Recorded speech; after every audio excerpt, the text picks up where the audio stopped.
Kwento at kape, sama-sama tayo. Kwento at kape, sama-sama tayo. Kwento at kape, usapang totoo. May kwento lang ako sa inyo. Ito ay tungkol sa upuang walang nakaupo. May isang matandang lalaki na araw-araw pumupunta sa isang maliit na restaurant. Parehong oras, parehong mesa, at palaging dalawang upuan ang hinihingi niya. Pero mag-isa lang siyang kumakain. Isang araw, hindi na napigilan ng waiter na magtanong, "Sir, pasensya na po. Matagal ko na po kayong napapansin. Bakit po palaging dalawang upuan ang pinapahanda ninyo kahit mag-isa lang ako? Or kahit mag-isa lang kayo?" Ngumiti ang matanda. "Para sa asawa ko yan." Napatingin ang waiter sa bakanting upuan. "Darating po ba siya?" Umiling ang matanda. "Hindi na." Natahimik ang waiter. 11 taon na siyang patay. Hindi alam ng waiter kung ano ang sasabihin, pero nagpatuloy ang matanda. "Dito kasi kami unang kumain noong magkasintahan pa kami. Wala kaming pera noon. Isang order lang ang binibili namin at tapos hati na kami." Napangiti siya. "Pagkatapos naming magpakasal, kapag may problema kami, dito kami pumupunta. Kapag may magandang nangyari, dito rin kami. 50 taon kaming magkasama."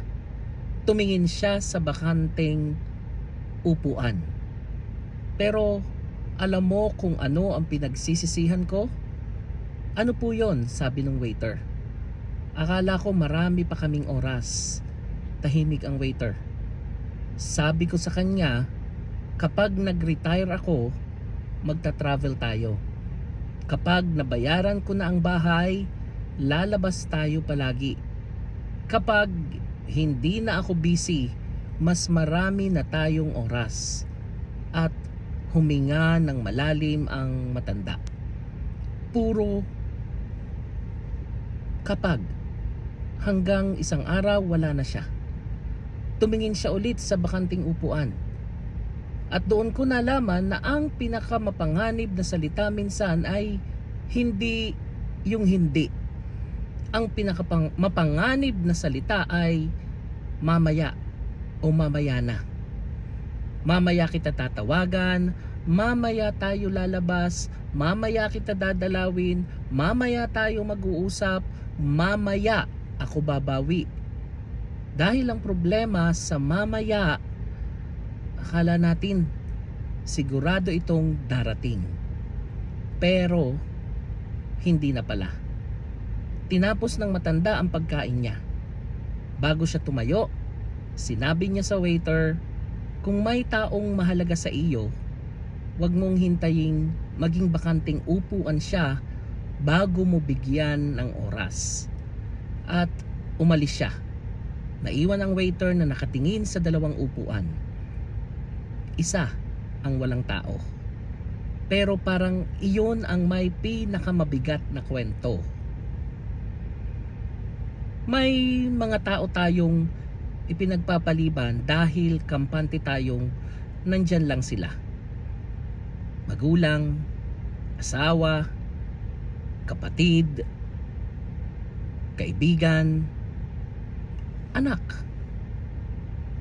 Hanggang isang araw, mayroon kang oras, pero wala na sila. Kaya baka hindi naman kailangang hintayin ang weekend. Hindi kailangang hintayin ang bakasyon.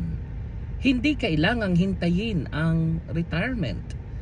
Minsan, sapat na ang isang tawag, isang yakap, isang kumusta ka, isang tara kain tayo.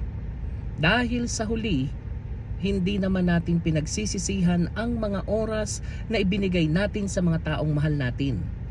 Ang pinagsisisihan natin ay iyong mga panahong mayroon pa sanang pagkakataon, pero pinili nating ipagpabukas. Have a nice day, everyone.